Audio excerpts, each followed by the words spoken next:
Jacobs will be here momentarily.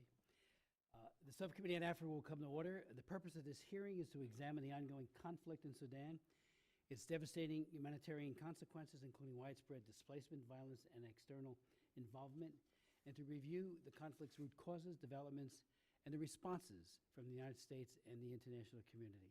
I do recognize myself at this point for an opening statement.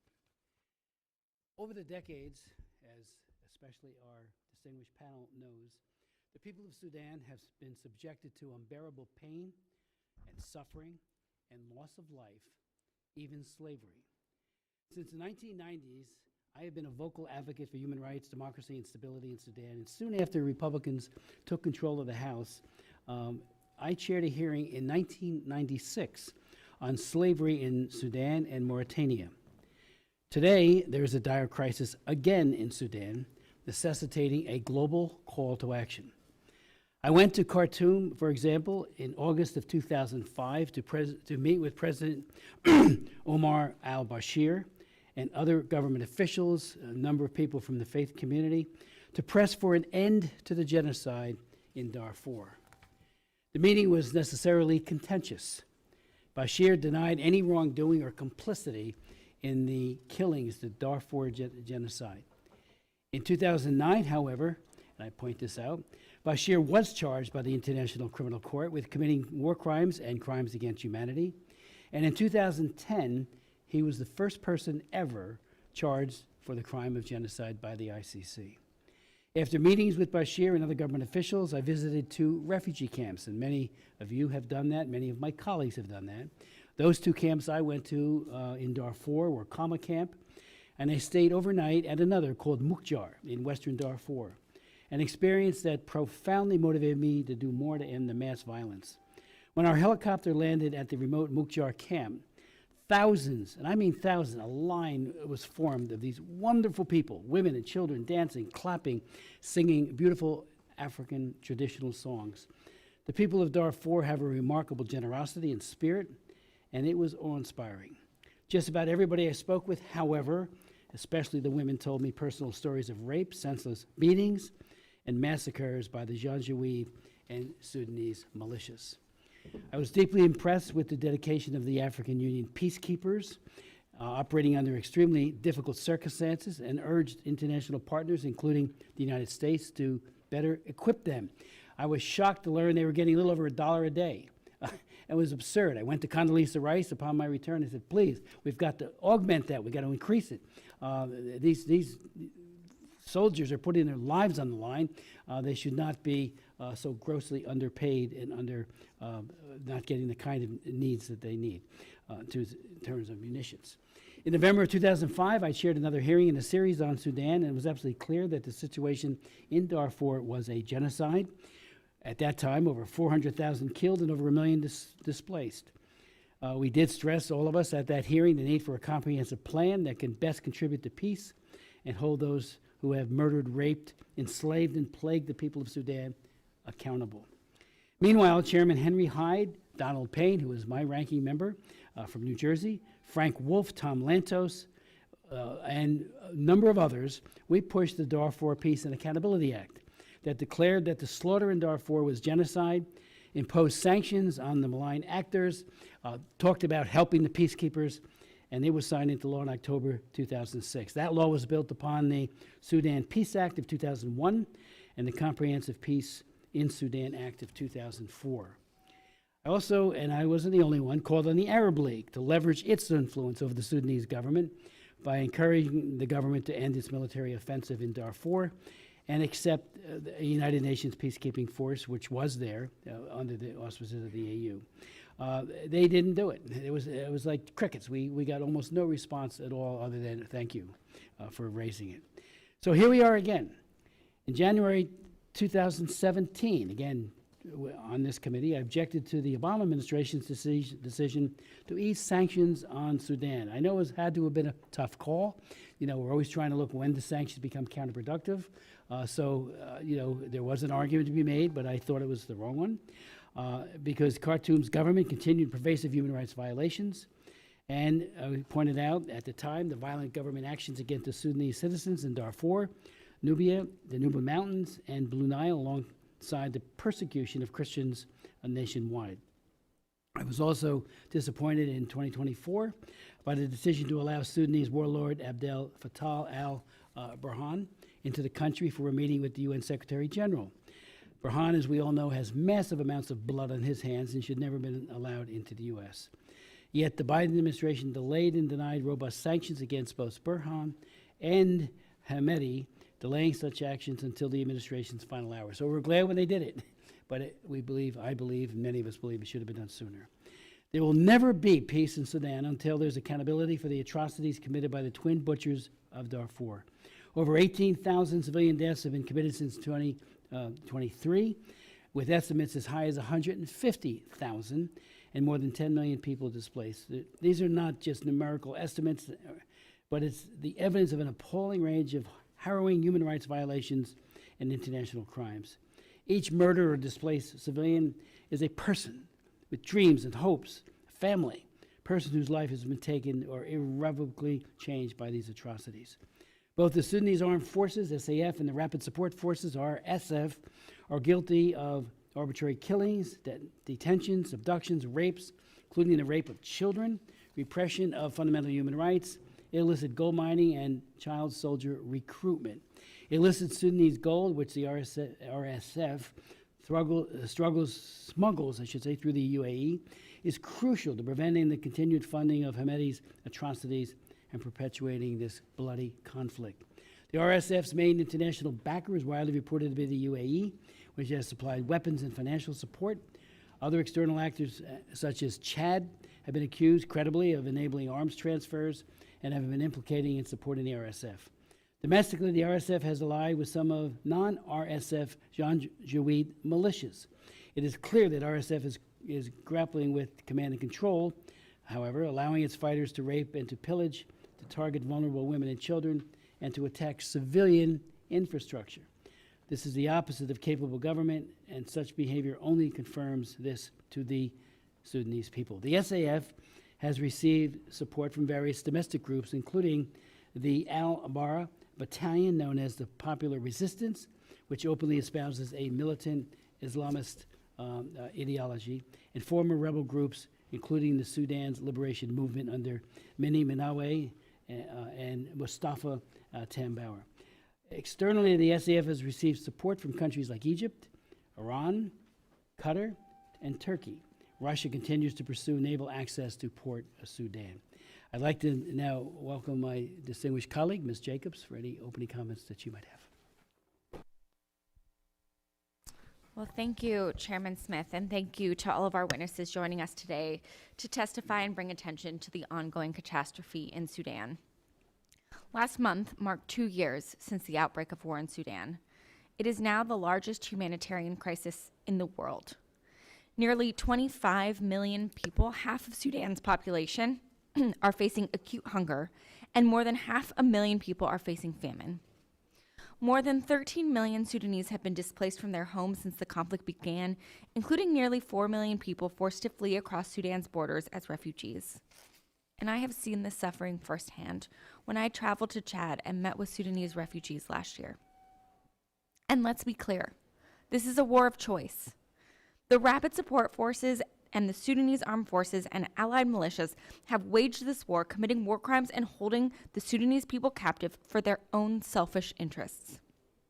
And their external backers, particularly the United Arab Emirates, with their support to the RSF, in addition to Egypt, Turkey, Saudi Arabia, Iran, and Russia, have turned this war into a regional proxy war by supporting and arming either side, risking further regional destabilization. But despite this, the Trump administration is nowhere to be found. In fact, the administration's actions have only worsened the suffering of the Sudanese people. The Trump administration's sham foreign assistance review was really just a pretext to end most foreign assistance, like food aid, disaster relief, global health programs, development and economic aid, and more. In Sudan, it's meant canceling millions of dollars in U.S.-funded life-saving aid. For instance, before it was illegally dismantled, USAID was supporting the heroic efforts of the Sudanese emergency response rooms to open community kitchens and provide basic meals to Sudanese civilians throughout the country. Following the massive cuts to U.S. foreign assistance, which included USAID support to the ERRs, more than 80% of the roughly 1,500 community kitchens across Sudan have been forced to close their doors, cutting off vulnerable Sudanese civilians from life-saving food assistance. And the administration hasn't stopped there. Yesterday, they announced over $87 million worth of canceled humanitarian programs, including $30 million for emergency nutrition, water, and food aid in Darfur.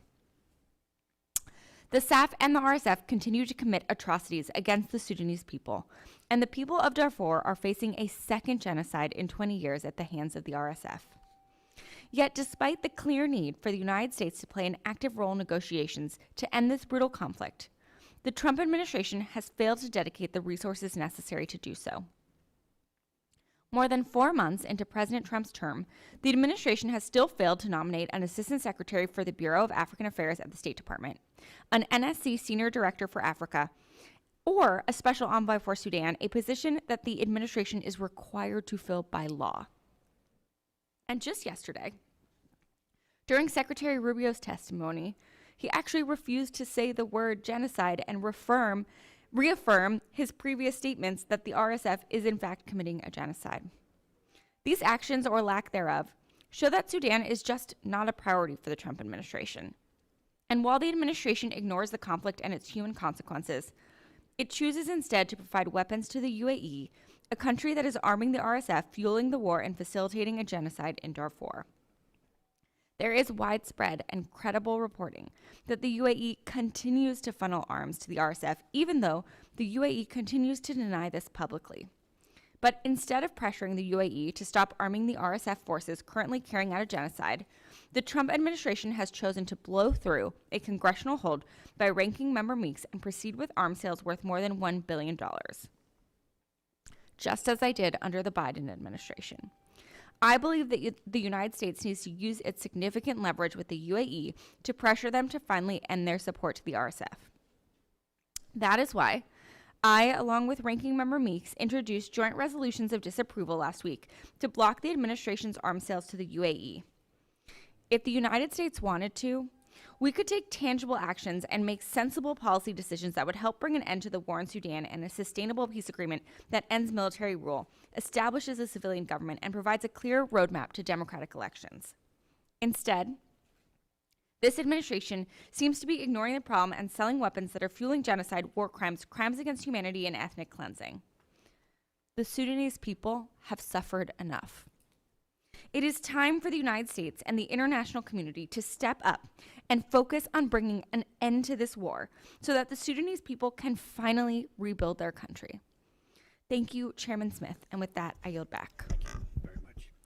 We are very pleased to welcome a distinguished panel of experts to provide insights on the ongoing crisis in Sudan and its far-reaching consequences before us today. We look forward to your recommendations in terms of policy.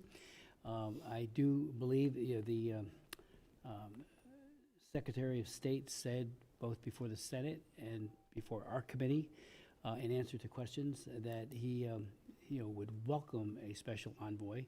We have a sense of the Congress resolution, because it is required by law, but to do just that. I know that special envoys, and the key, as you mentioned a moment ago, Ken Isaacs, he has to have, or she, direct access to the president. It has to be. It can't go through a bureaucracy and, it ends up on, somewhere over in Foggy Bottom. We got to have that kind of access. And I'll never forget how well a person like Senator Danforth did, who had the gravitas and the ability to promote peace. Of course, peace remains elusive, but he did an amazing job, I thought, at the time, and as did some of the others who had those jobs. So I do think that's something that is evolving and will happen. It should happen yesterday, but it will happen, I believe. So let me introduce, first of all, Ken Isaacs, who's Vice President of Programs and Government Relations at Samaritan's Purse. Mr. Isaacs brings over 3 decades of experience responding to some of the world's worst and most urgent humanitarian crises, from war zones to national disasters. He is also former director of USAID's Office of Foreign Disaster Assistance, so he knows how it works on the inside of our government, and I deeply appreciate that kind of expertise. He led relief efforts in response, for example, to the Indian Ocean tsunami, the Darfur crisis before. And I remember a whole group of us responded to the tsunami. And if it wasn't for the work that was done by disaster relief, by our DART teams and everything else, so many more people would have died, even though it was a quick, I never saw anything like it. We had a bipartisan group who went to Sri Lanka and other places, and it was just, so thank you for that leadership. It's extraordinary. We'll then hear from Cameron Hudson, Senior Fellow of the Africa Program at the Center for Strategic and International Studies. Mr. Hudson has served at the highest levels of government, including as Director for African Affairs at the White House National Security Council and as Chief of Staff to multiple U.S. Special Envoys for Sudan. So what a perch you have to, oh, thank you, in order to say what needs to be done, and thank you for that. He also led the U.S. Holocaust Memorial Museum Center for Prevention of Genocide. And then Ms. Kholood Khair, founder and director of Confluence Advisory. Ms. Khair is also the host and co-producer of Spotlight 249, Sudan's first English language political debate show created to engage in a new generation in political discourse. I don't want to debate you, so thank you for being here. And please take such time as you there's no clock. We really need to hear what you've got to say. So I'd like to now recognize Mr. Isaacs. Thank you, Mr. Chairman, and thank you, Ranking Member Jacobs. This hearing has been long needed, and I'm grateful that even in spite of late night that I was able to come together today. So I've been working in Sudan for 32 years. I've had the privilege to know all of its leaders and seen the inner workings of much of what has happened. When I look at Sudan today, and I just want to ask the question, is Sudan in a crisis? Right now it is near collapse on all levels: political, security, economic, social, humanitarian, health, food security, and infrastructure. This war has been going on since 2023, and it is essentially between two armed groups, the Sudan Armed Forces and a heavily armed militia group, the Rapid Support Forces, which it's worth noting were previously the Janjaweed in Darfur, and they were reformed under security reforms that in the Khartoum process, I think in 2015, was when they really started upping their game, and that came with EU funding. And a lot of people don't dial into that, but nevertheless, it is an experiment that didn't work well. And today, they have come to the level where they have now challenged the Sudan Armed Forces, and there's a horrible civil war going on. The level of human suffering is horrible. Over 13 million people are displaced, 4 million have fled to other nations. The death rate, as you said, is somewhere between 28 and 150,000 people. I think that those numbers are probably an understatement. 638,000 are in Phase 5 IPC. That's technically, they're in famine. And we proved that through a detailed statistical analysis which was submitted and reviewed by the Famine Review Committee. There's an additional 8.1 million in Phase 4 food insecurity. That's near famine. Famine's been declared in both Darfur and South Kordofan states, and there's 17 additional locations at risk of falling into famine. And the total in all that is 24.6 million people are highly food insecure.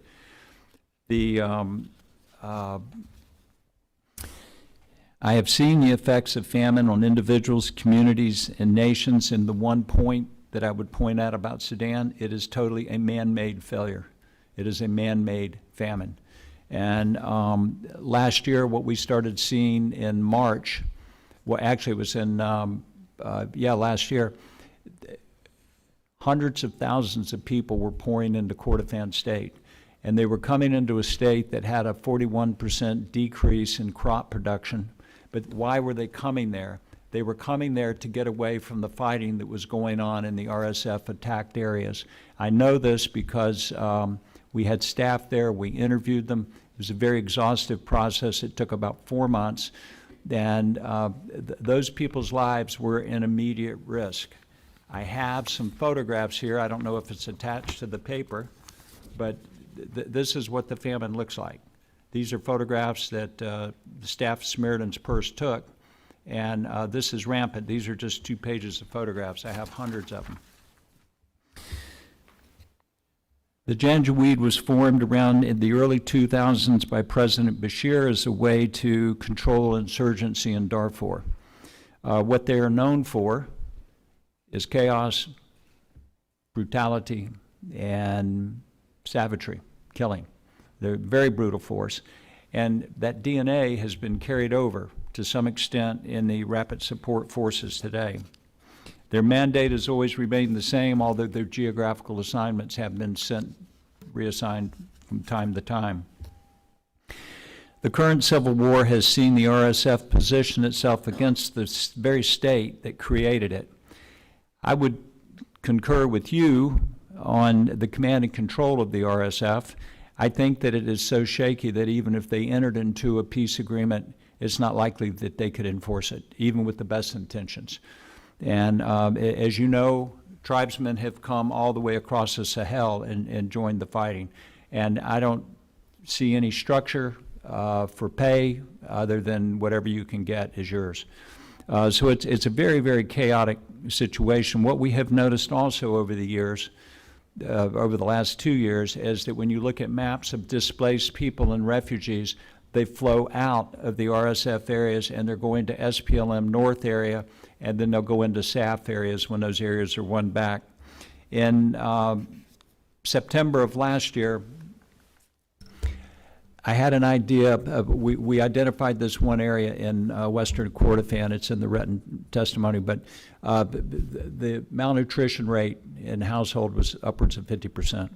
And kids were dying, people were dying, they were starving to death. We had people that had eaten grass to the point where the raw grass couldn't be digested and it had ripped through their organs, and they were dying. We came up with the idea of airdropping food, and it was that desperate of a situation. I had the opportunity to meet with President Salva Kiir, and I asked him if he would talk to General Burhan and ask for permission. He did 2 days later. Burhan agreed, and that led to a protracted negotiation. It took us about 3 or 4 weeks. There were trips to Port Sudan, trips to Juba.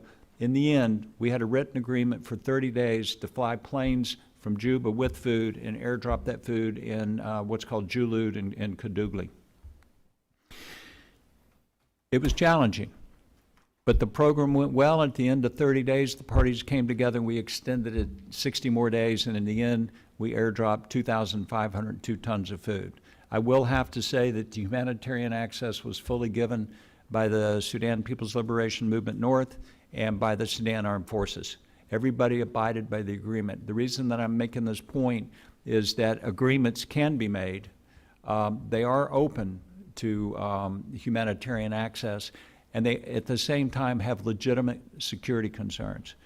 When I was in Port Sudan, the government of Sudan asked me if I would go look at Darfur, which is a city over in the eastern part of Sudan. Darfur was an interesting situation in that the population is normally 1.5 million. Displaced people fleeing the RSF fighting had come into the area, and the population was 3 million. The obstetric hospital was full. We were seeing 3 to 5 patients in a bed. So we set up an emergency field hospital there. This is Samaritan's Purse, and it was done with private money, not with any government money. And we treated thousands of people, and we were like delivering a lot of babies.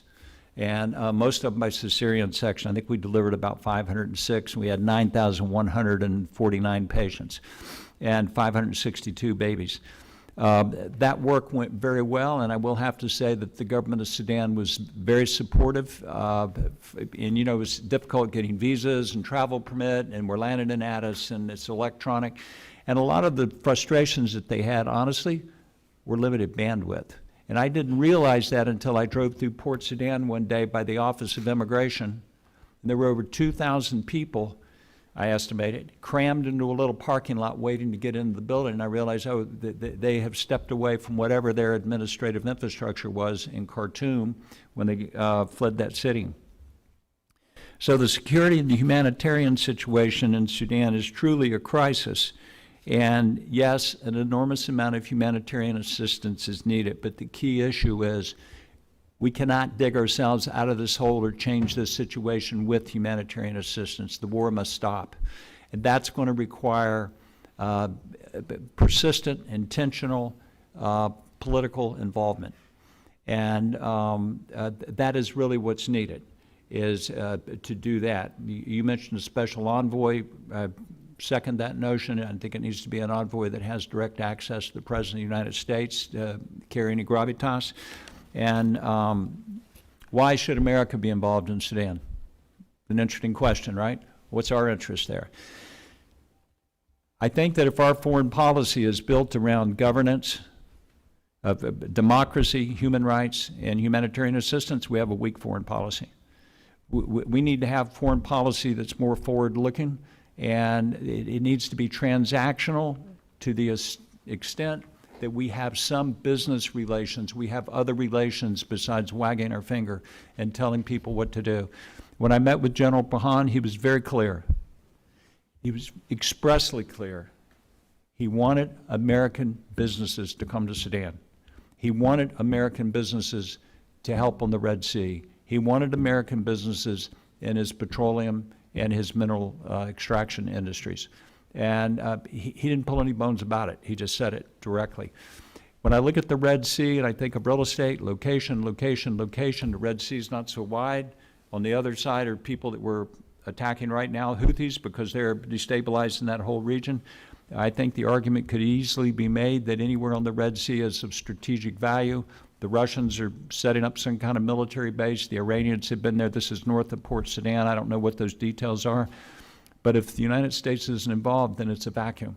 And I think that if we find a way to be involved, and I think that we should find a way to be involved, I think it would be good. I have not seen sanctions work in North Korea, in Cuba, in Iran. They're just not working that good.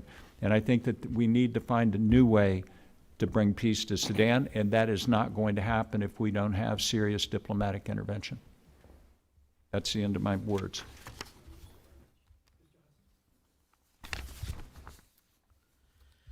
Thank you. Chairman Smith, Ranking Member Jacobs, and distinguished members of the Subcommittee on Africa, thank you for having me participate in today's hearing. It's an honor to be here, and I commend the Subcommittee for focusing on this urgent and evolving challenge. And in particular, I want to thank both the Chairman and the Ranking Member for your long history on this issue and for doing what you have done in recent months to shine a light on the drivers of this conflict. The views I express today are my own and should not be attributed to the Center for Strategic and International Studies, my employer, and I would like to request that the full text of my testimony be submitted for the record. Without objection, so ordered. Thank you. As the title of today's hearing lays bare, the ongoing crisis in Sudan is indeed dire and is worsening by the day. Now into its third year, we see in full relief the consequences of a distracted, disjointed, and anemic international response. We are faced with a conflict in which no corner of the country is safe for civilians, where battle lines now shift by the hour, where every single neighboring country is playing a role by both bearing the costs and reaping the rewards from this conflict, where civilians are sacrificial pawns in a game between generals and ambitious regional states, and where horrific humanitarian conditions now threaten the lives of more people than the fighting itself. 2 months ago, Sudan's army retook the presidential palace in central Khartoum, signaling what many of us hoped would be a turning point in this war by retaking control of the capital. But in a war marked by momentum shifts, these army gains have been no sooner eroded, and the very nature of this conflict transformed by the introduction of more advanced weaponry. Sudan is today an international arms bazaar, and the war itself has fully transformed into a battle for influence among a host of local and regional actors who seek economic, geopolitical, and strategic gain in the context of this war. This fight is existential for both sides, and we are seeing that both sides are prepared to do whatever it takes, ally themselves with whomever it takes, and purchase weapons from wherever they must in order to emerge victorious.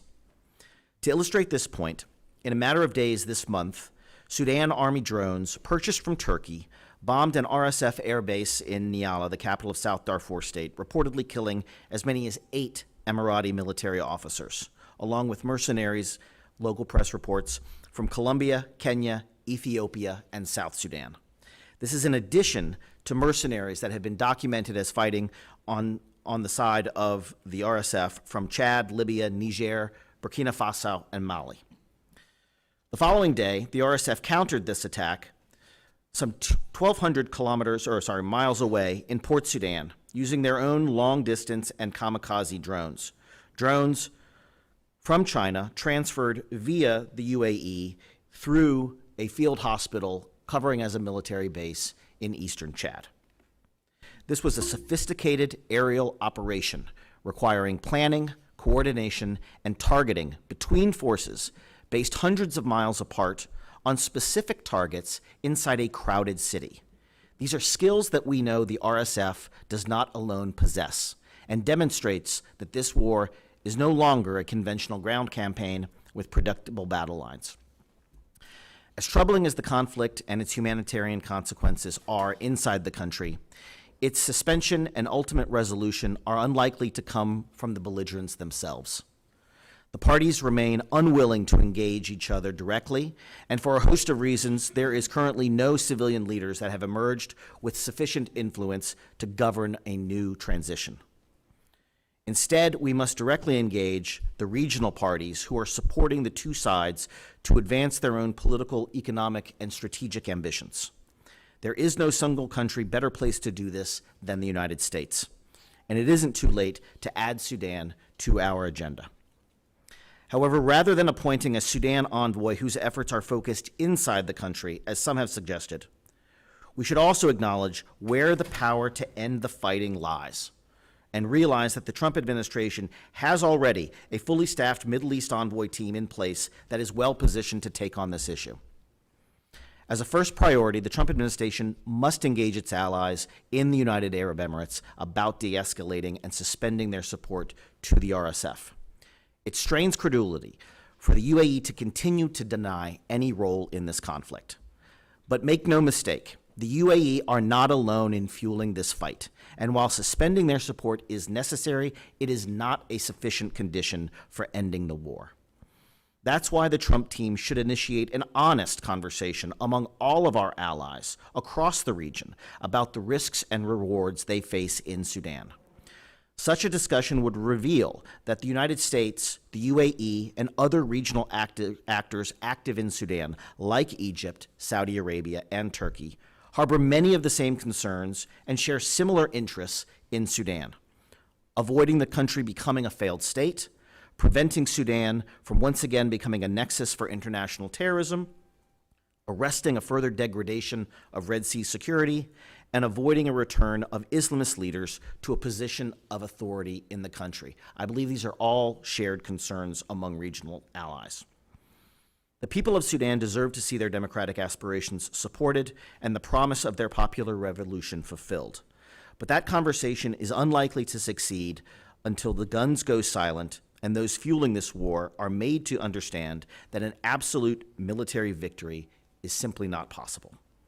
If Washington does not use its influence that it has and initiate a de-escalatory dialogue with the region quickly, we will be left with little choice but to begin preparing a containment strategy for the forces that will surely lead to the breakup of Africa's third largest country. Thank you very much. Thank you so very much. Without objection, your full statement, as you asked. And same with Mr. Isaacs and Ms. Khair. Please, the floor is yours. Thank you very much. Chairman Smith, Ranking Member Jacobs, honourable members of the Africa Subcommittee, good morning. I know you've all had a very long night, and your presence here this morning is a testament to your commitment to Sudan, and for that especially I thank you. I also like to thank your staffers for their efforts in keeping Sudan on this committee's agenda. Congress has been a vital champion for the people of Sudan throughout decades of Islamist rule under dictator Omar al-Bashir, through the revolution and the transitional period, and was quick to condemn the 2001 coup that derailed the path to democracy and put Sudan on a trajectory towards this devastating war. In the interest of time, I'll be summarizing the points in my statement already submitted to the committee, and will focus on humanitarian situation and atrocities. This hearing comes at a crucial time. I think we all recognize that. Sudan is now the world's largest humanitarian, hunger, displacement, and protection crisis all at once. This apocalyptic situation is caused by this counter-revolutionary war led by factions of Bashir's security regime, now at war with each other. As the heirs of Bashir, the Sudanese armed forces and the rapid support forces are using every tool in the Bashir playbook, including ethnic mobilization, genocide, the use of chemical weapons, and the policy of starvation as a weapon of war, to capture the levers of Bashir's lucrative security state and position themselves to decide the political and economic future of Sudan. They are currently incentivized by their ambitions, their foreign backers, and their domestic political constituencies, in particular the broad church of Sudan's Islamists, to keep the war going for as long as possible, in the hopes of eroding the calls for democracy, accountability, and civilian rule. All the while, humanitarian needs continue to mount, and Sudan is potentially facing another failed agricultural season. Famine, announced months ago, has not had the required international or national response. This is in great part because the Sudanese armed forces denies there even is a famine, and the rapid support forces has systematically destroyed hard-won harvests and looted food stocks. The international community response has been criminally woeful, with the UN's humanitarian response only 13% funded, 1-3. To make matters worse, the UN's inexplicable decision to treat the Sudanese armed forces as the de facto authorities has made the entire international humanitarian system complicit in the starvation campaign that the SAF continues to wage. The deference has not paid off. Access blocks, movement restraints, holding up of permits, all hallmarks of the Bashir playbook, are all being used to devastating effect during this war, with only few exceptions.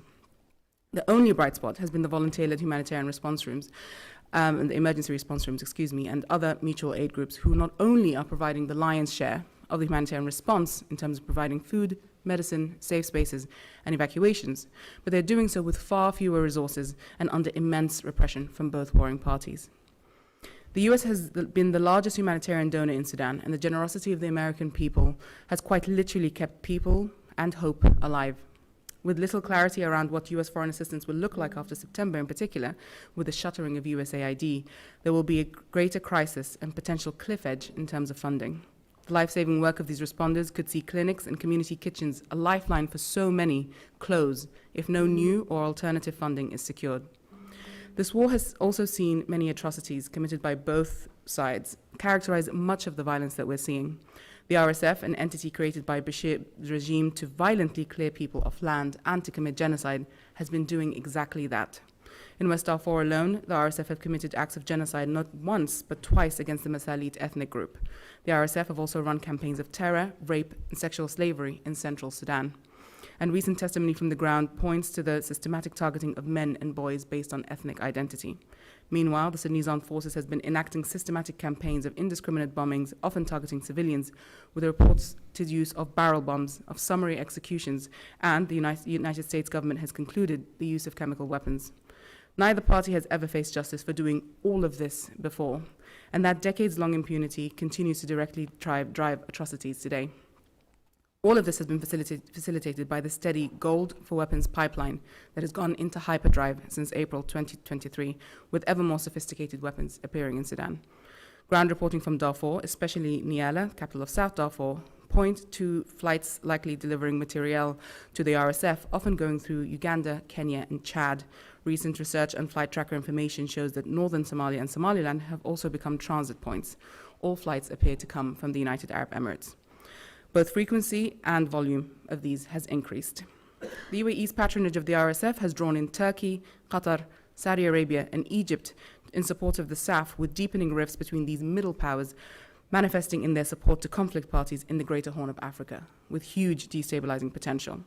As Cameron mentioned, recently we saw an escalation in the flights, in the drone attacks on both Niala and Port Sudan. For me, the most important part of this is that we have seen foreign actors directly fire upon each other, with Turkish Bayraktar drone operators firing on Niala and the UAE firing directly back.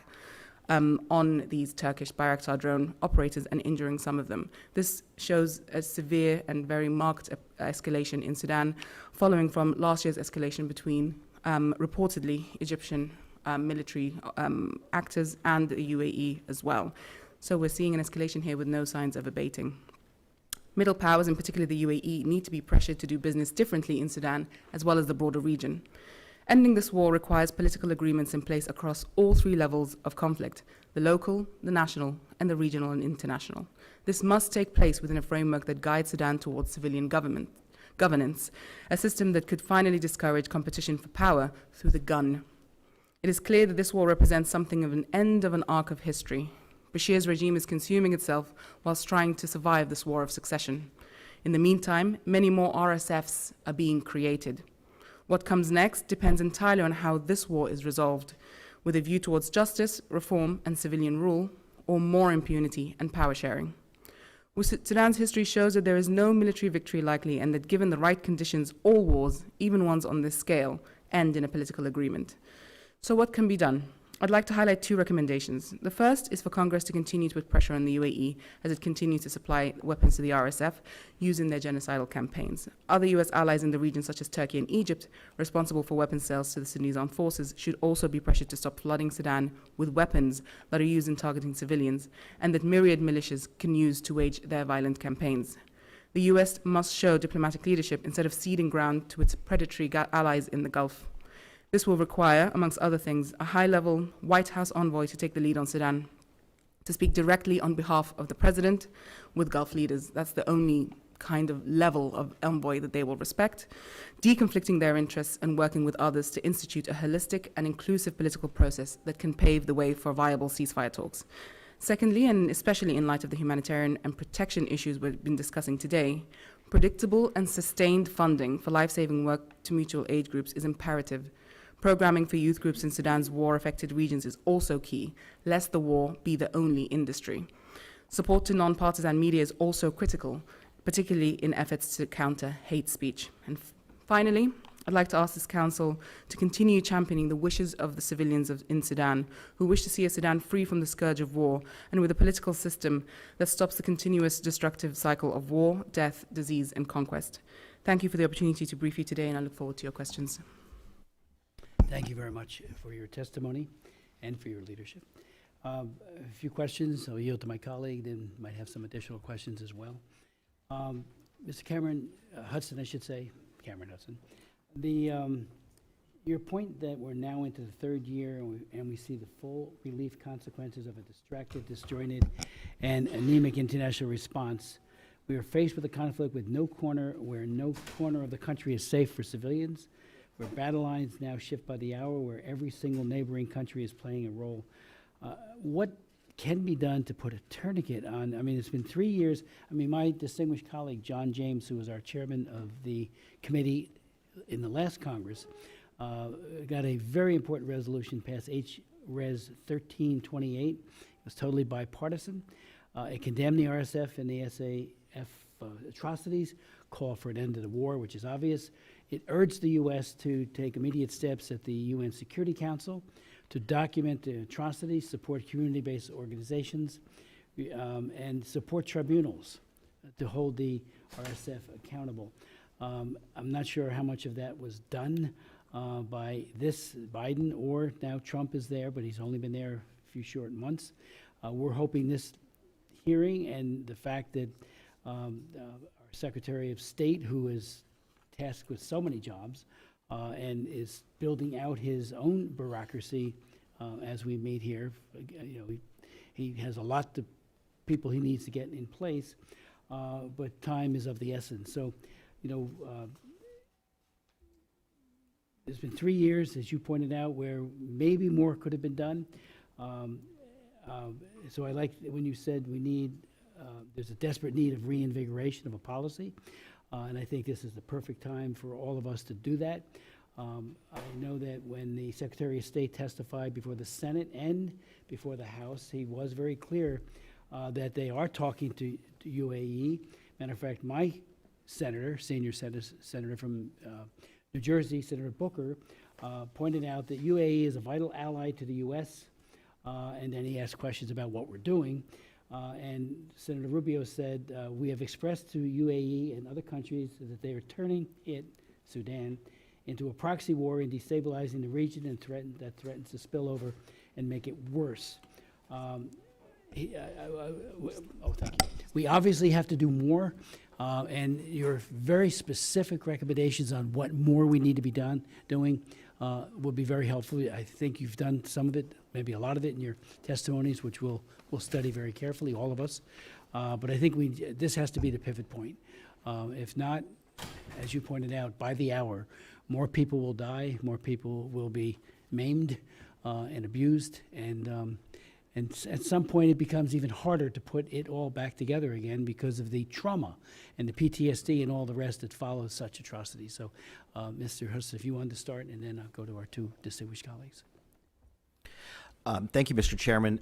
It's obviously a tall order what more can be done. I think where I have focused my attention right now is as this war has evolved over the course of 3 years, and as I reflect back on some of the initiatives of the Biden administration, right? I think we had a very traditional approach with respect to a special envoy for Sudan under the Biden administration. We've had over a dozen special envoys in the past 25 years for Sudan, so this is not a new exercise for the United States. But I think we have to think differently about how we approach this diplomatically at this stage of the war. We saw a special envoy last summer, initiate what looked like a kind of traditional, peace process, or the beginnings of a peace process, trying to bring the parties around the table, trying to support civilian voices in the diaspora as an alternative to military rule. And I think that's a formula that we have used before in Sudan, but I don't think that this conflict is right now ripe for that kind of traditional resolution. I think we have to focus on the drivers of this conflict outside of the country. There are a host of problems and a host of drivers inside the country that go back decades, that go back generations, that need to be resolved around the role of the state, governance, ethnicity, militarism, corruption, you name it, right? And Kholood talked a little bit about that this is the last gasps of the Bashir regime that are playing out in this country right now. But I think we have to focus, at least from a U.S. perspective, because we're talking to the U.S. Congress and we're talking about recommendations to the United States government. I think the United States government has a unique position to influence the regional actors in a way that no one else does right now, right? And I think that focusing on all of the states in the region that are playing a role, they are benefiting from this. They are also, it is also costing them, because when you look at the refugee situation in places like Egypt, Ethiopia, South Sudan, it is a burden. Chad, it is a burden on these countries. But elites in those countries are also benefiting from smuggling, from this war. And so I think we can use our influence to focus on these regional actors in ways that we haven't done before. And I think that, having worked on Sudan since the days of John Danforth and all the way through, more recent envoys, I can say that, 10 years ago, 20 years ago, we would not have been discussing the role of Egypt, of Saudi Arabia, of UAE. They were not a part of the conversation a decade ago, right? A decade ago, I traveled with President Bush to New York. He convened an international summit around the CPA and about the secession of South Sudan. He convened an international summit, as did President Obama, about the genocide in Darfur. There was a moment when the United States used its position on the world stage to convene the international community around the challenges that the world faced in Sudan. I think there is the opportunity for that kind of leadership from the United States. I don't know that it needs to be at the United Nations. I think that it could be within, a group of Arab states and regional states within Africa and the Arab world that convene around this conversation. And as I said in my testimony, I think we have to acknowledge that all of these countries actually have legitimate concerns with the outcome of this war in Sudan. This is their region. This is their backyard. I think that they are, in many ways, undertaking the wrong set of policies to ensure that their interests interests are met. But I think that rather than, as Ken said, scolding countries for having these interests, I think we have to acknowledge that they do have these interests, and acknowledge that we actually have shared interests in avoiding a worst-case scenario in Sudan. Yes, there will be things about the future governance of the country that we don't agree on, but I don't think that we can allow that to presuppose how we end this war, right? And I think we have to think about ending this war in stages. And I think we can all agree that we want a civilian democratic government to emerge from the ashes of this conflict. But until we can get to the ashes of this conflict, until we can end the fighting and silence the guns, I think it is premature to put out a resolution for some kind of civilian governance that is, I think, at least in the medium term and not in the short term. Again. I agree with Cameron. Okay. I think that you're looking at a society that has been ruled by militants. It's ruled by militants right now, and anybody that comes to power is not going to have success if they don't have the respect and the ability to contain the military to some extent. So what this may mean is that there will have to be a transition from the type of governance that it has now to the type of governance that can be seen in the future. But the number one thing I believe everyone should keep their eye on, in the war. Find a way to stop the war. And I think bringing a regional confluence of people together to share their views, see what their interests are, and to use our political clout. This is one of the things that I think is actually good about the development portfolio of USAID being moved into the State Department. These kind of things are uniquely political, and the State Department is going to be better prepared to handle those than outside negotiators. So end the war. End the war. Ms. Khair, before you go to that, if you could also speak to, you obviously pointed out, as did our other witnesses, this is the world's worst humanitarian crisis, world's worst hunger crisis. And you did point out and testify that, you know, the suffering is not incidental, and that the starvation is being used as a weapon of war. And this isn't the first time. Mengistu used it in Ethiopia with unbelievably telling effect.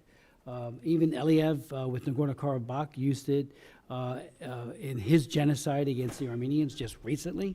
I convened a hearing right in this room where we had a prosecutor from the ICC say this is genocide. They're using food as a weapon and wiping these people off the map either by moving out of Nagorno-Karabakh or killing them. And now we're seeing it happen again. So your thoughts, and again, when Mr. Isaac, you point out that there are 24.6 million people that are food insecure, 8.1 million in IPC Phase 5, tactically famine, and 638,000, they were into 8.1 million in Phase 4. I mean, these numbers are just atrocious. And they didn't happen overnight. You know, they've been growing over the last 3 years, or maybe longer, but at least 3 years. But if you could speak to food as a weapon of... Yeah, I'm happy to do that. I think, you know, one thing to note is that it's not the first time this has happened in Sudan either. You know, both Cameron and Mr. Isaacs will remember that this happened, you know, the Sudanese armed forces and the government in Khartoum used this very effectively in what is now South Sudan, in Darfur, in Blue Nile, the Nuba Mountains and other parts of Kordofan. So this is a very tried and tested policy by the authorities in Sudan to effectively kill as many people for as, you know, little amount of money as possible. Bullets cost money, starvation does not. There's another part of this, which is that the Sudanese armed forces in particular, with their authorities in Port Sudan, are using the limiting of aid as a way to assert a level of sovereignty, as a way to assert a level of sort of governmentality in the eyes of the international community. It is by limiting access to different parts of the country, it is by limiting aid, it is by limiting visas, it is by limiting permissions that they're able to assert the sovereignty. They're not able to show the sovereignty in any other way, certainly not in terms of responsibility. The RSF, of course, have been doing what they've always done, which is rape, pillage, and steal. And so we have here in Sudan currently no entity that is, you know, actually wanting to keep people alive, unfortunately, other than the groups I mentioned earlier, mutual aid groups and emergency response rooms. Now, I think what is clear is that within the US government, actually USAID understood this very well. USAID has had decades of engagement in Sudan, where it has come to the position where it's able to identify who the main actors are, particularly in terms of not just aid provision, but also democratic transformation and other key areas that we're speaking of today. My fear is that with USAID being shuttered, that all that knowledge throughout the decades will be lost, and any new team, particularly in the State Department, may not have that level of knowledge that is frankly needed to be able to read the scene properly. I want to very quickly comment on what you said about the UAE, and also a comment to what Cameron said. The idea that civilian rule is central to resolving the manifold issues in Sudan is not blue sky thinking. This is not about a kumbaya moment where we instill a civilian government for the sake of civilian government. Having a civilian government in Sudan is the most practical way of changing the structure of the government such that it is not through the gun that you compete for power, but maybe through the ballot box. It is not by picking up guns that you get invited to the mediation table, but by having a political agenda. Unless that formula is shifted very sharply, we're going to continue to see the proliferation of armed groups. 20, 30 years ago, and Mr. Isaacs in particular will remember, there was only one rebel movement in Sudan. But because of the way that peacemaking has been done, effectively rewarding those with the guns by asking them to come to the mediation table at the exclusion of civilian groups, it has created a negative incentive structure that allows only for the people to really be represented through carrying a gun and through having an armed movement rather than a civilian agenda. So I think we need to flip this on its head. And actually, now that this war has taken so much scope that has reached every part of the country, this is the time to try to write that formula when it comes to, and correct that formula when it comes to how peacemaking is done in Sudan. So sequencing is going to be very important. I don't believe we're going to get a ceasefire that lasts in any way unless we figure out what the political issues are going to be, unless we get a political solution. And when it comes to the UAE, but also Turkey, Saudi, Qatar, the UAE, these are all US allies in the region that the US is, as Cameron said earlier, uniquely positioned to engage. And I think unless that engagement happens, we're not going to get very far. They do agree on many things. Unfortunately, one of the many things they agree on is that they don't want to see civilian government in Sudan. But I agree with Cameron, they're going about this the wrong way. It is the civilian rule is the sine qua non of peace in Sudan. Without civilian rule, you're not going to get any kind of lasting peace in Sudan.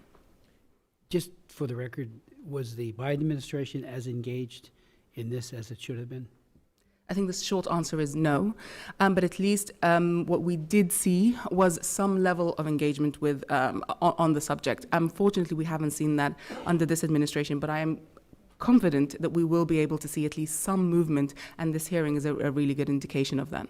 That's why we're having it. Thank you so very much, Ms. Jacobson.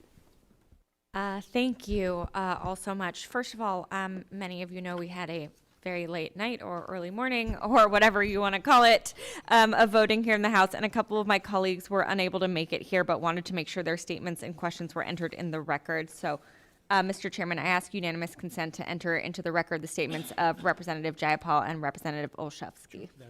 Thank you. So thank you all for testifying on this incredibly important topic. And I commend the chairman for shining a light on the horrific war in Sudan that is not getting enough attention. I want to first turn to the dire humanitarian situation and highlight the heroic work Sudanese civilians have been doing in the absence of a functional government.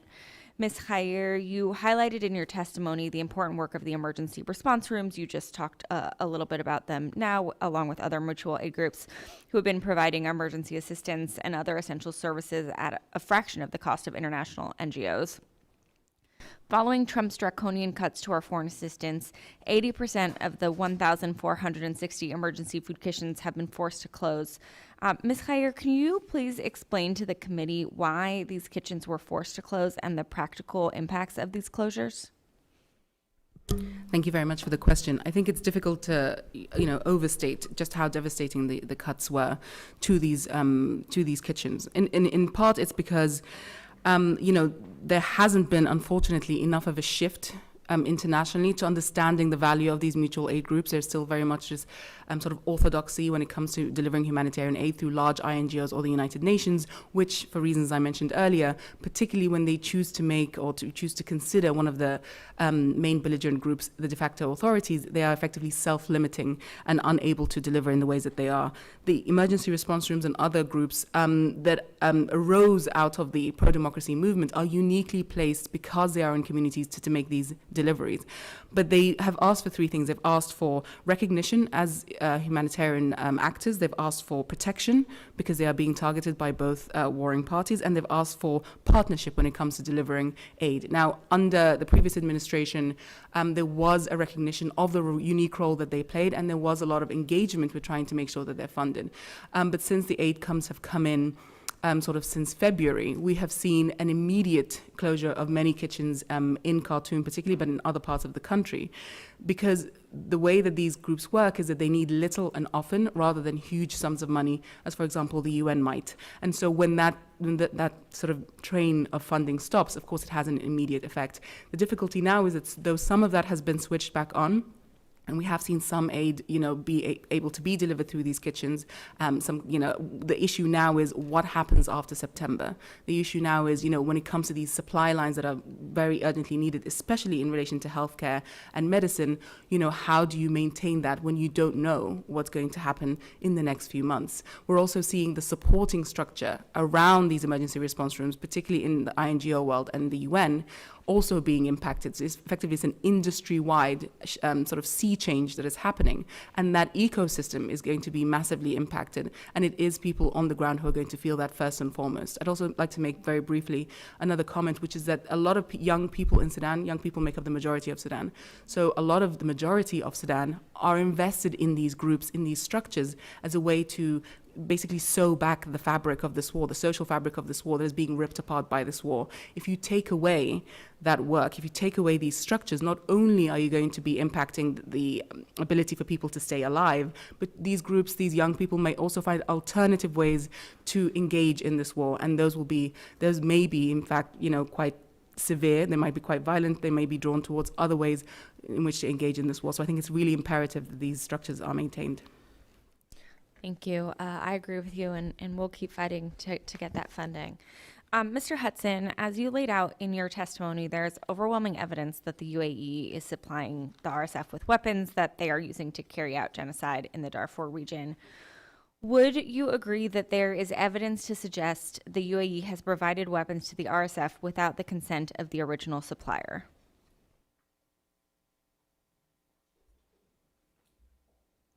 I can't comment on the relationship that the UAE has with China or what the end user agreement is.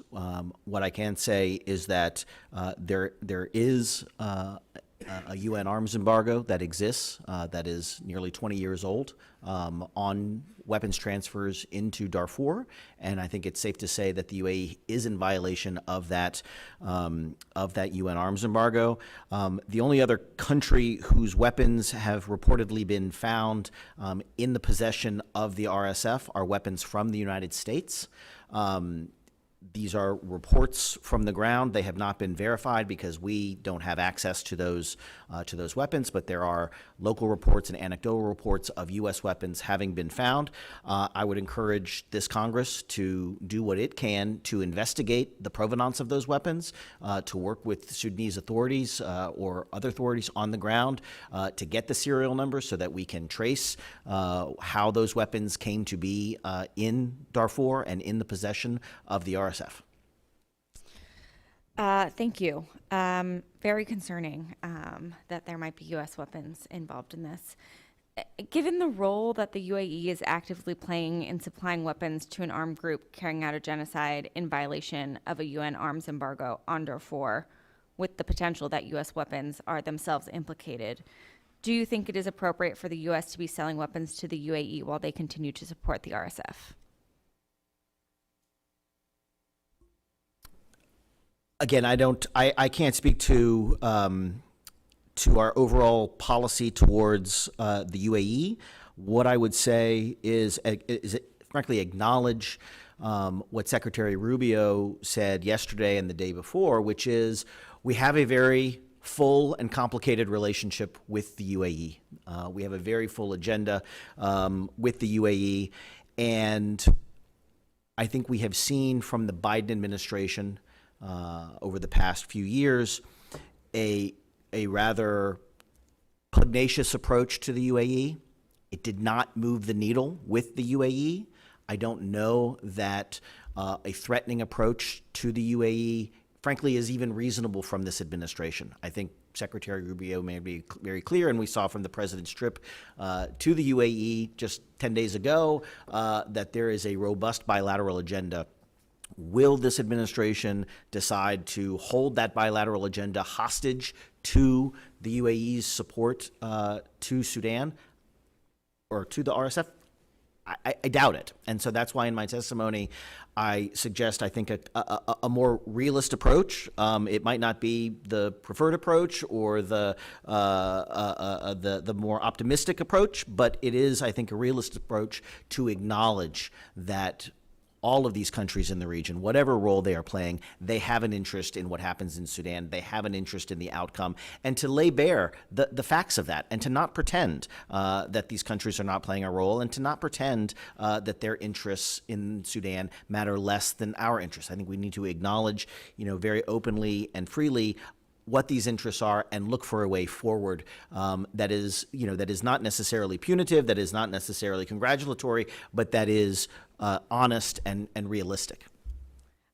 Thank you. And I think you're being a little diplomatic about the robust bilateral relationship when I think it's clear what President Trump is worried about is the $2 billion Emirati investment in his crypto company and the Trump Tower that will be built in Dubai. But Ms. Khair, same question to you. Do you think it's appropriate for the U.S. to be selling weapons to the UAE while they continue to support the RSF?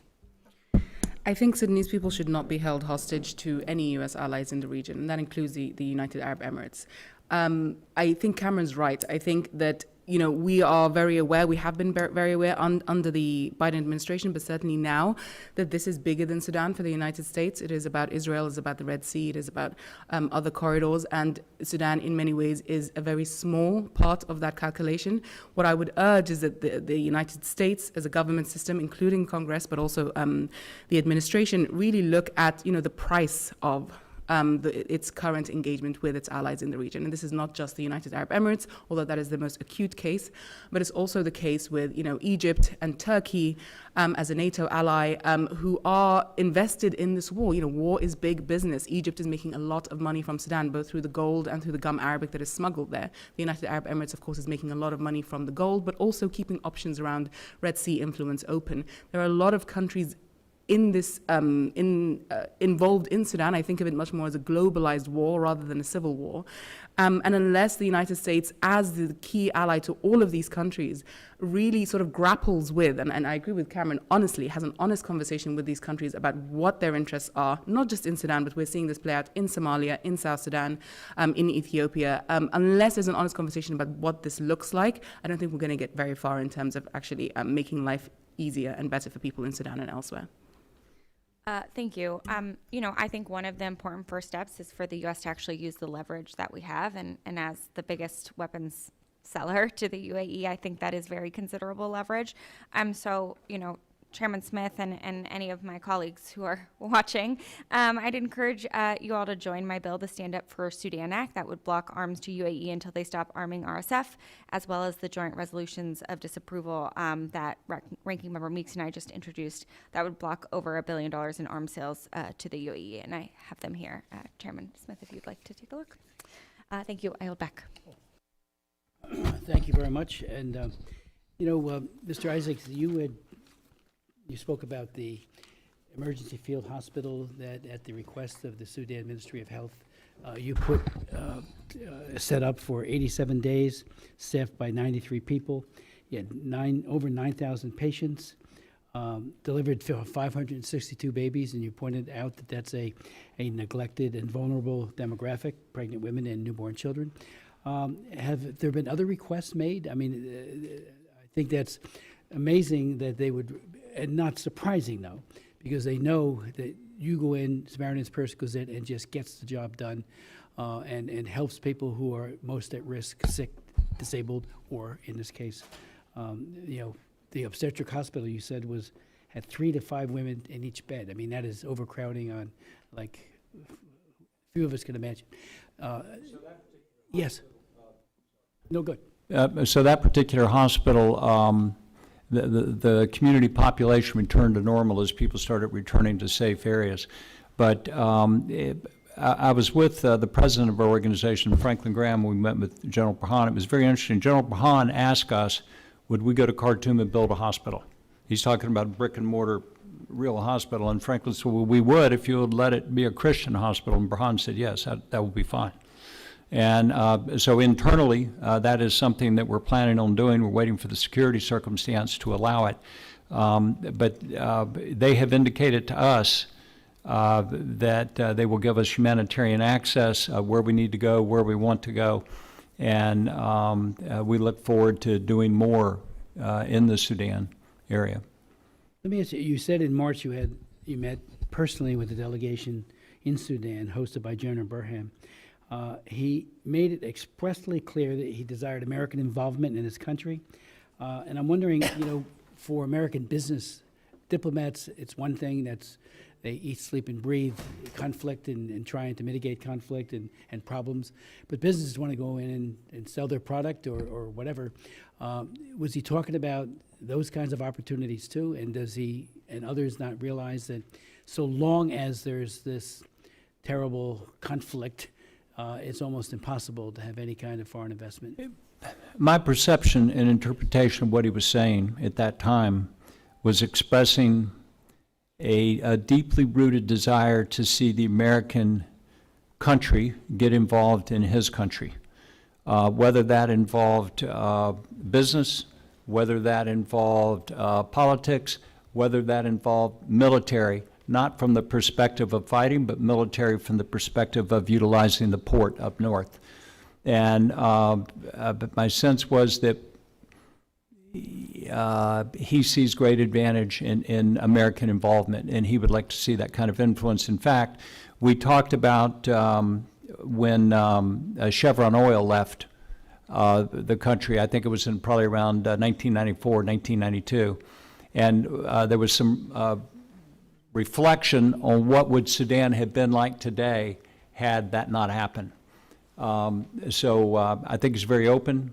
And specifically, he said, I don't want to buy things from the Russians, and I don't want to buy things from Iran.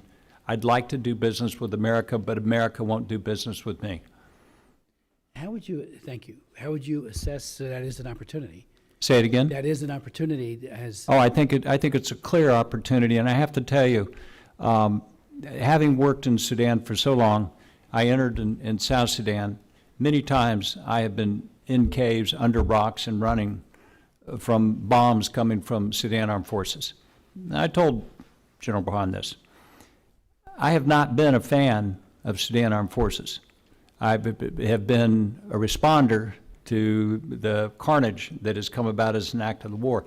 When I look at the situation today and what's going on, I think the country needs stability, it needs security, and I only see one entity there right now until there's a transitionary period where there can be a civilian-led government, and that's what I would ultimately advocate for. And I just don't see the command and control in the RSF for that to happen. I see the command and control for SAF to happen. And another interesting point that I will share with you is that the animosity coming from individual Sudanese citizens towards the RFS is enormous. The people that have been killed, the way that they were killed, the things that were stolen, the damage that has been done, I've never quite seen that kind of hardness of heart, and I just find it very hard to imagine that the RSF would be able to add a lot of value at this point after what's happened. Let me ask you, how would you assess the World Food Programs and other UN major organizations on the ground in Sudan today? Well, that's an interesting subject. I think all of the humanitarian actors on the ground could do more. There could be improvements in anybody's organizational structure. But what I do know is that when we had the situation in Kordofan State and South Kordofan and West Kordofan, we engaged directly with the parties, negotiated the air bridge, and then we had other agencies coming to us saying, how did you get that air bridge? Can we use your air bridge? How did you do that? And we kept it as a muffled, we didn't talk about it publicly. But it was highly successful. So I think in the future, when I need access into an area, I'll probably attempt to negotiate it on my own. Could any of you assess the risks that the humanitarian aid workers take by operating in theater? I remember a couple visits with Salva Kiir in Juba when his own forces made life miserable for humanitarian aid workers. Not only did some of his private military go, and these are the people that guard him, go and raid humanitarian stockpiles, but they also put people at grave risk. Is that how big of a problem is that right now, especially with all the bloodletting that's going on? I would say, everybody will have their opinions, Yeah. but I would say, generally speaking, errant and unacceptable behavior frequently happens in war zones. That's just a part of the deal. You hope that doesn't happen, but the days of you have a white flag and you're protected because you're a humanitarian group, those days are gone. And I think practical, down-to-earth negotiations with armed actors is required to gain access. And then you have to have trust in there, and that trust, I can tell you, in Sudanese society comes from building relationships. So you would think, as a Christian, you're not going to make any progress in Sudan. It's the Islamic Republic, but that's not at all what I have found. What I have found is that by demonstrating integrity, doing what I say I'll do, not surprising them, having private conversations behind doors, and speaking their mind has built trust, and we enjoy good relationships there today with people on all sides of the conflict. Could any of you want to respond to this and that? Have the Sudanese authorities, why haven't they handed Bashir and other former officials wanted by the ICC over to the court? And we all recall that even when Bashir was planning on going to Turkey, Erdogan made it very clear that he would not honor the request, which the EU was saying get him to The Hague for prosecution, and then he didn't go.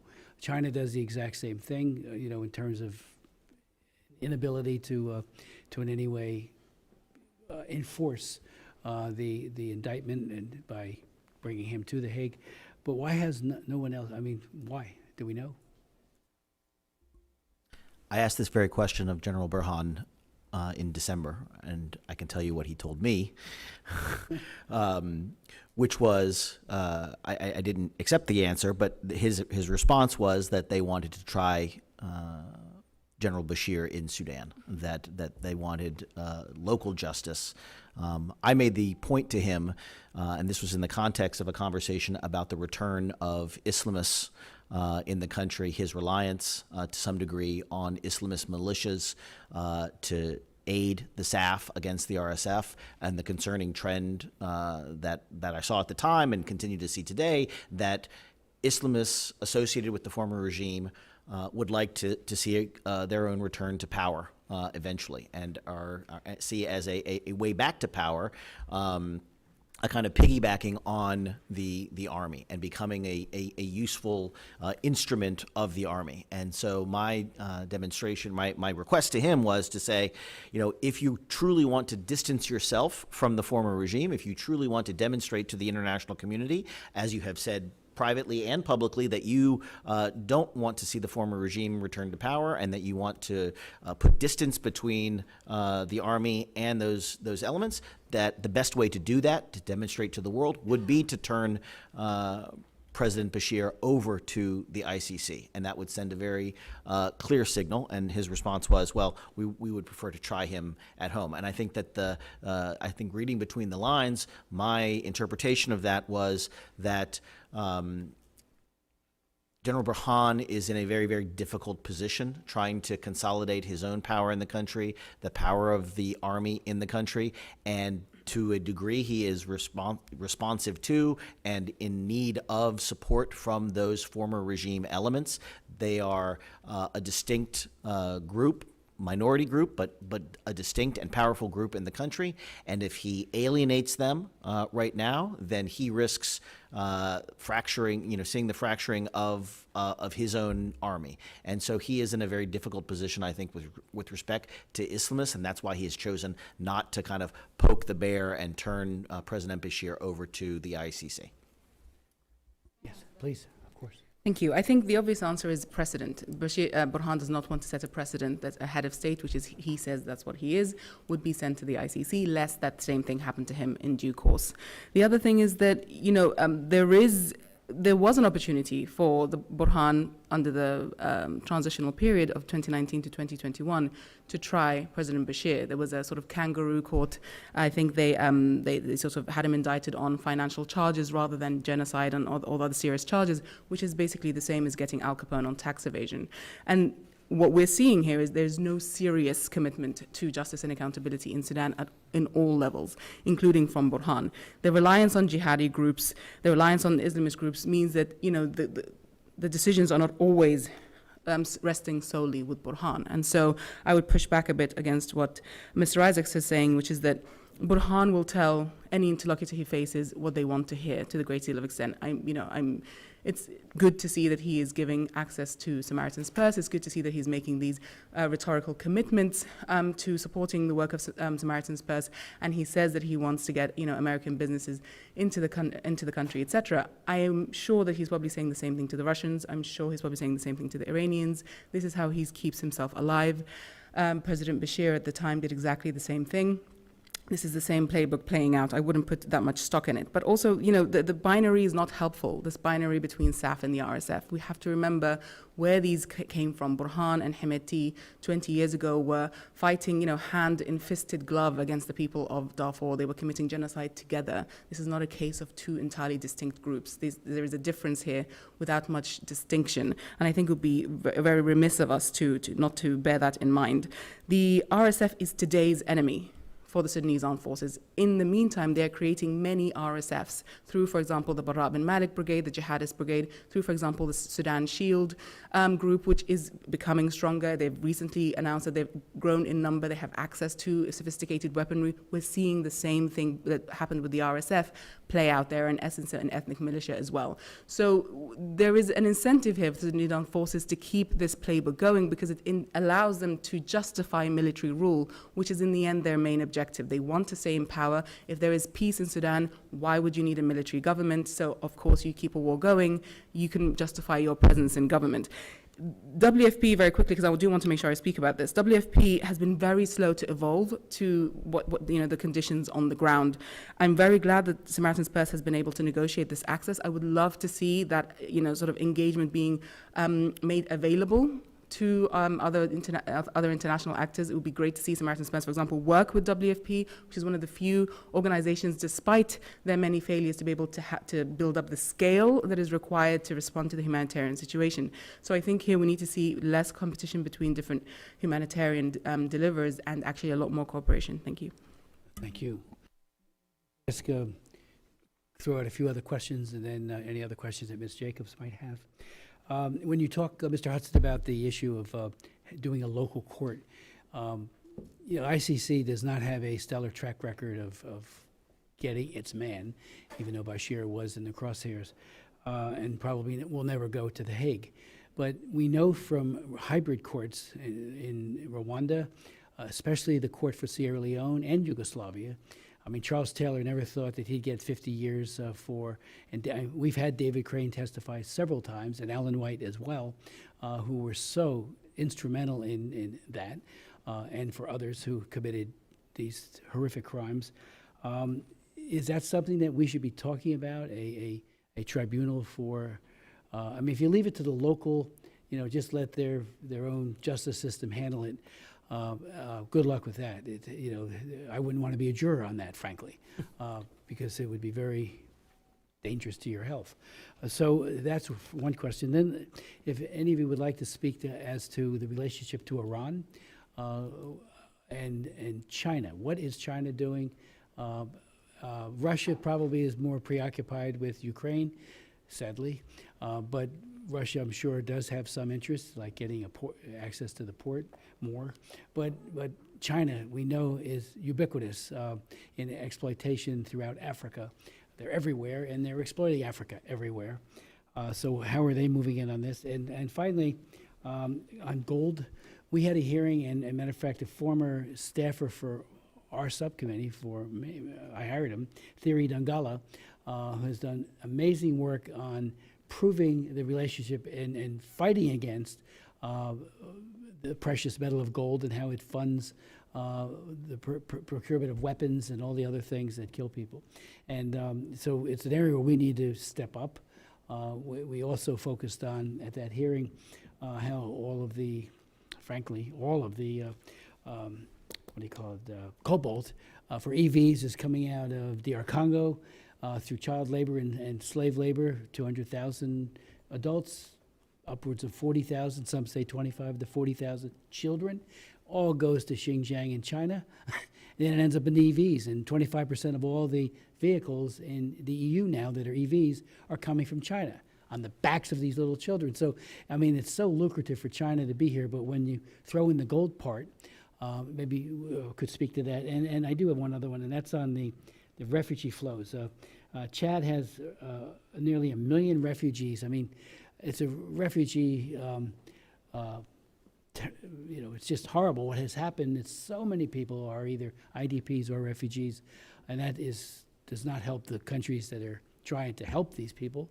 It has a negative impact there. If you want to just speak to, I mean, all the more reason why there needs to be an absolute concerted effort to, as you said, Mr. Isaacs, end the war, but also step up the humanitarian side of it as well. So, thank you, Mr. Chairman. So I come back to what I said. The war needs to be ended. The gold mining is very lucrative, and I think the RSF, after they were sort of officially enshrined, they had a gold mine, they sold it to the government, and I believe that they got that back. But the smuggling of gold that is going out of the country, I believe, is enormous. I think that the Russians are deeply involved in it. I think that the RSF is deeply involved in it, and I understand that's the basis of the business empire that Hamedi has built, is really around the gold. And my contacts tell me that gold is going through Dubai. The issue of China and what they're exploiting, they're very ubiquitous everywhere. And I had the opportunity in 2006 to go to Shanghai and Beijing with CSIS for a 2-week, and we just wanted to know, what is China's African development policy? What we found is they don't have one. What they have are Chinese national interests. But there was one comment that was made at the last day in Shanghai by a very senior diplomat. He said, we have 800 million people with your equivalent of a high school education, and they make less than $1 a day. We're going to send them out all over the world. So when you go into a place, it doesn't matter where you go in China, go up to Port Sudan, or not in China, but anywhere. There's Chinese people doing trade on the sidewalk. There's Chinese people going into the petroleum offices. So China has a way to assert soft power through transactional processes that gives them enormous diplomatic influence. And I don't think that the U.S. has a way, that's not a level playing field for us. We can't do that for whatever reasons. And I think that needs to be explored. I'm not a proponent of exploitative transactional diplomacy, but transactions and diplomacies, I think, have to go hand in hand with us. And I think that we would be better positioned to affect change and bring the war about to an end. And so that's probably enough that I'll say about that right now.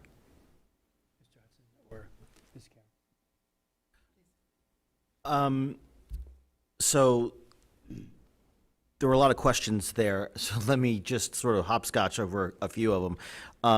With respect to courts, I mean, I think we're in the situation we are in Sudan right now to some degree, because justice has never been delivered for any of the crimes that have been visited upon the people of Sudan. We've been talking about justice in Sudan for decades. I fear that the era that you refer back to of international tribunals to the tune of hundreds of millions of dollars in U.S. and UN assessed dues, I fear that that day is behind us. In the United States. I fear it also because we have lost our Office of Global Criminal Justice at the State Department that was spearheading these kinds of initiatives and shining a light on these kinds of institutions. And I think that the state institutions of Sudan have broken down. There are no courts in Sudan right now, so it's not realistic to think that anytime soon there will be any kind of justice delivered either internationally or locally. With respect to Iran, I want to underscore, we don't, I think, understand the full extent of the relationship with Iran and Sudan right now. And I think that both the army and the Iranians take advantage of this idea or seek advantage from this idea that neither of them are isolated diplomatically. So there is value in having that relationship, just to say that we have this relationship. The Iranians take value in having a relationship in the Red Sea and the potential on the horizon for potentially having a base there.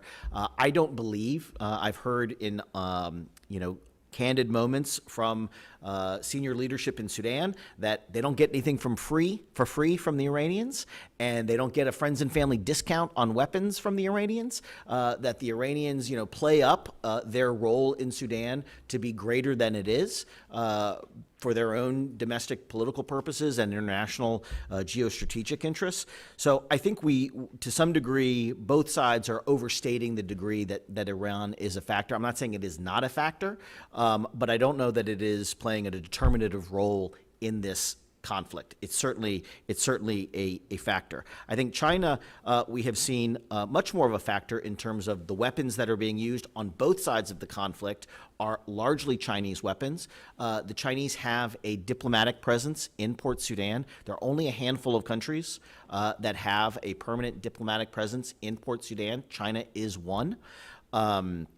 So they have been able to play a diplomatic role. They have protected Sudanese interests at the United Nations, and they are they're profiting from the arms sales that they have engaged in. Mr. Hudson, do you know what kinds of weapons, AK-47s? What? There have been a whole host of light arms, more heavy material, and now more recently Chinese drones that have been active in the conflict, primarily on the side of the RSF, the Chinese drones. With respect to the gold trade, I think there's been a lot of reporting on this, public reporting on the extent of the gold trade. I think the only fact that I think is needed is to say that Sudan produced more gold last year in 2024 than it did before the war started. Right? So we have seen almost a doubling of Sudan's official gold exports since the war began. Right? This is what is being reported officially. Right? Those numbers are in the range of $3 billion a year.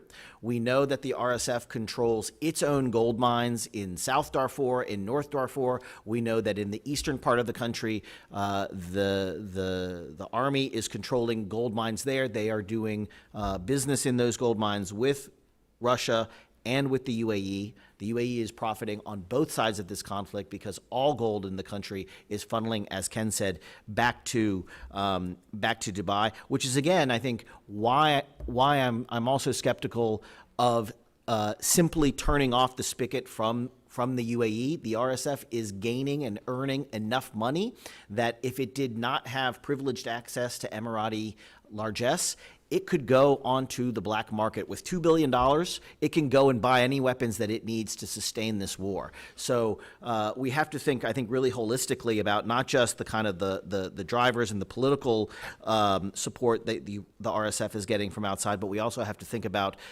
turning off the funding that is coming from not just gold, but from gum arabic, from smuggling, from all of the rest, all in there.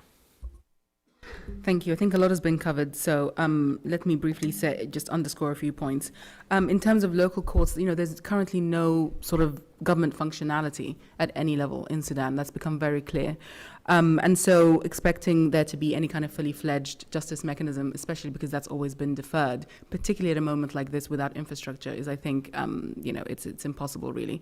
It's not just Bashir. There are other ICC indictees like Ahmed Haroun, who has recently been made the head of one faction of Bashir's former party, the National Congress Party. So these characters are very much alive. They're very much engaged in the politics in Sudan. They're being protected by the Sudanese armed forces in wherever they are in the country. You know, we hear reports of them being moved around, etc. But there is no desire, there is no sort of will here, I think, from the Sudanese armed forces to see any of these characters face justice. They are too valuable currently for them in terms of, one, the constituency with the Islamists, and two, the connections that some of them have to international actors, for example, the Iranians and Chinese and Malaysians and Turks and others.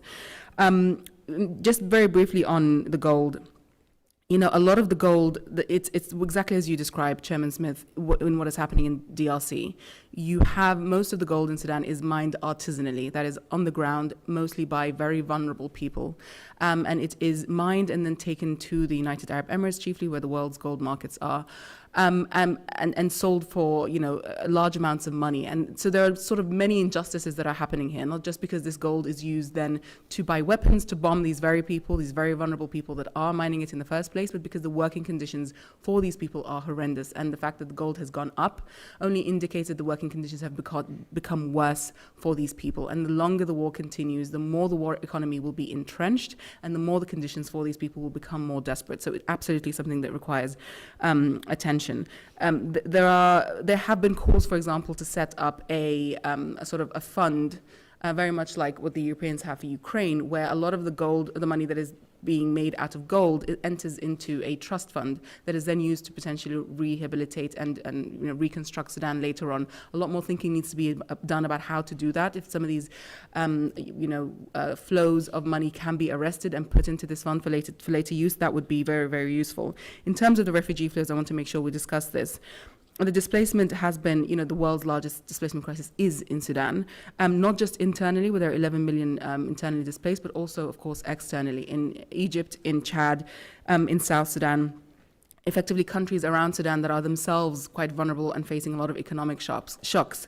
We're not seeing any kind of humanitarian support to these groups that is very sufficient. So, for example, in Ethiopia, we're not seeing UNHCR, the UN's refugee organization, really respond to the refugees there. We're not seeing the same by UNHCR in Egypt. And the reason for that is the governments of Ethiopia and Egypt. They're not granting the United Nations and UNHCR the ability to adequately respond to the refugee crises. Egypt is making a lot of money from Sudanese people who are in Egypt, spending, of course, a lot of money on rent, on food, etc. And we have even seen Egypt sort of send them back to Sudan, particularly as the Sudanese armed forces has been making gains very much against international recognized refugee norms of non-refoulement. So we need to see a lot more protections for refugees in the region. In Chad, in particular, we're seeing that the UN has not been able to fully support people there, and those people in particular are fleeing genocide. They're not just fleeing the war, as people in other countries are. So I think an extra focus on this from the United States is absolutely required. Thank you. Thank you. Ms. Jacobs. Thank you. And I actually want to build on the line of questioning Chairman Smith was asking. I am very focused on the UAE's role here because I think that it is large, but of course the UAE is not the only outside actor that is supporting belligerents in this conflict in order to advance their own objectives. You all have talked about some already, right? We've got Chad serving as a staging area for weapons and shipments from the UAE. We've got Kenya hosting meetings of RSF leaders during which they declared the establishment of a parallel government in Sudan. Obviously, we have Russia siding with SAF. We've got Egypt continuing to provide military assistance to SAF. Reports suggest that RSF smuggles gold from Darfur through South Sudan, Uganda, and Kenya to help finance its operations. We've talked about the role of Iran, the role of China, just a small sample.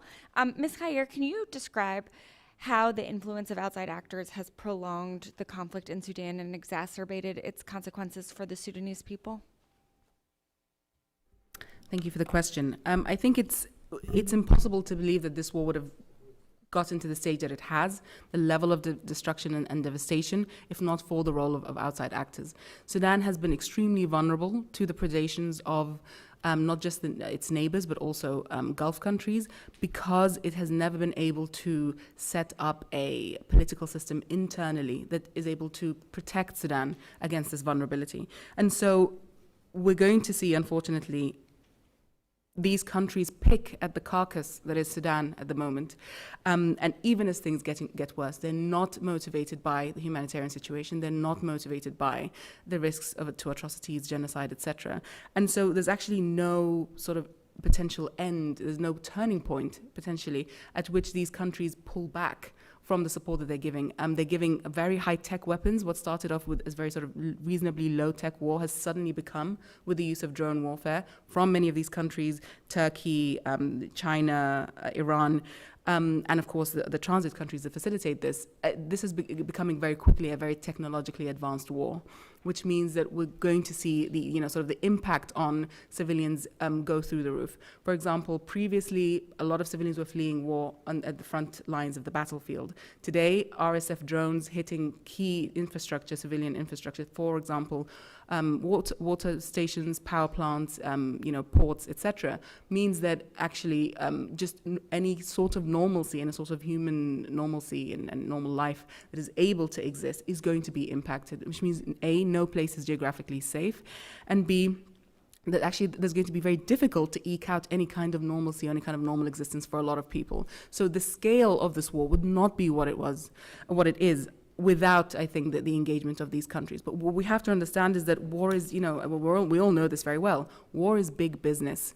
And so all of these countries that you have mentioned are very much economically invested in this war. And so unless the formula is changed, unless this war becomes actually more of a liability than it is a source of revenue, we're not, I think, going to see any of these countries, as I say, motivated by any of the humanitarian situations to, enough to pull back. Thank you. Thank you all again for testifying and for everything you're doing for the people of Sudan. Mr. Chairman, I yield back. Thank you very much, Ms. Jacobs. We're just about finished, but I do want to thank you so very much for your just expert testimony. It gives us all guidance on both sides of the aisle as to what we need to be doing. We want to play a role, hopefully a very constructive one. So thank you. I can't thank you enough. Just let me ask you, if I could, Ms. Khair, is Ethiopia penalizing Sudanese refugees because of the territorial dispute over al-Fashaga? So I think it's broader than that. The Ethiopian authorities, the Ethiopian government, has been in, as you say, in dispute over the al-Fashaga territory. This has been going on for decades. There was something of a gentleman's agreement between Malla Zenawi and Omar al-Bashir in the past that meant that al-Fashaga was sort of left unaddressed for the most part. That came to a head when there were changes in government in both Sudan and Ethiopia. Those tensions seem to have eased somewhat, but I think the issue is still on the table. But Sudan doesn't have, these territorial disputes just with Ethiopia. It has them with South Sudan in the Abyei region. It has them, of course, with Egypt as well, and Halayb and Shalatin. And there needs to be a formula for how to address these issues, particularly for countries around Sudan who get militarily involved in Sudan's conflict, including, of course, South Sudan to a great degree, and also Egypt. So we need to, the resolution to Sudan's war is not just going to be about engaging internal actors, but also Sudan's neighbors. I think, fortunately, we have seen a de-escalation in the tensions between particularly the Sudanese armed forces and the government in Ethiopia. But depending on how things go between Ethiopia and Eritrea and the tensions there, and the likelihood, as we're seeing, of a ratcheting up of tensions and potentially an armed conflict, Ethiopia and Eritrea may be the first countries to be sort of pulled into the war in Sudan, and vice versa, that Sudanese communities, particularly those on the border regions, will be pulled into the conflict between Ethiopia and Eritrea. In fact, we're already seeing this during the Tigray conflict. We already saw lots of assistance, shall we say, from the Sudanese authorities in that war, and likewise, we're seeing a lot of Eritrean and Ethiopian engagement in the war in Sudan currently, particularly by the Eritreans.